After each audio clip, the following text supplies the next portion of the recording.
La nourriture a un impact fondamental sur ton anxiété ou ta dépression. Donc, qu'est-ce qu'il faut manger et surtout ne pas manger pour optimiser ton cerveau contre ces problèmes de santé mentale? D'ailleurs, moi, c'est Arthur. Je fais un post par jour pour t'aider à mieux comprendre tes émotions. Si ça te chauffe, abonne-toi. Une première règle, c'est que si tu ne peux pas trouver un aliment tel que tu le vois dans la nature, il aura un ou plusieurs effets néfastes sur toi.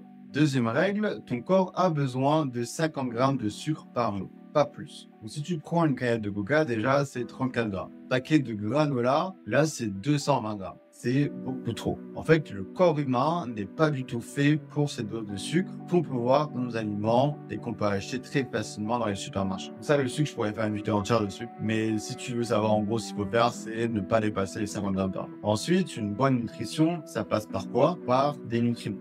Et où est-ce qu'on trouve le plus de nutriments? C'est les légumes. On appelle des phytonutriments. Il faut absolument que tu aies cette base de nutriments pour que ton corps fonctionne bien. Et donc, base la création de ton plat autour des légumes, en grande partie. La quatrième chose, c'est à voir avec ton microbiome qui a un effet direct sur ta santé mentale. Ce qu'il faut savoir, c'est que comme tout système, un bon microbiome, c'est un microbiome varié. C'est pour ça qu'il faut que tu manges varié. En général, c'est assez facile de varier les viandes, mais on a tendance à manger toujours les mêmes légumes. Alors que c'est justement ça qu'il faut que tu varies le plus. La cinquième chose, j'ai déjà fait une vidéo dessus, c'est l'alcool, c'est naze. Tu n'auras pas une santé mentale optimale, donc tu ne seras pas capable de passer 2 semaines sans alcool. Et dernière chose, et là c'est les cas particuliers. Donc il y a certaines choses comme la surprescription antibiotique, la malbouffe chronique, qui affecte pas mal de personnes et leur crée un microbiome déréglé. Et donc là, on rentre dans du cas par cas où il faut que tu vois avec un médecin, mais il est possible que tu doives supprimer certains aliments,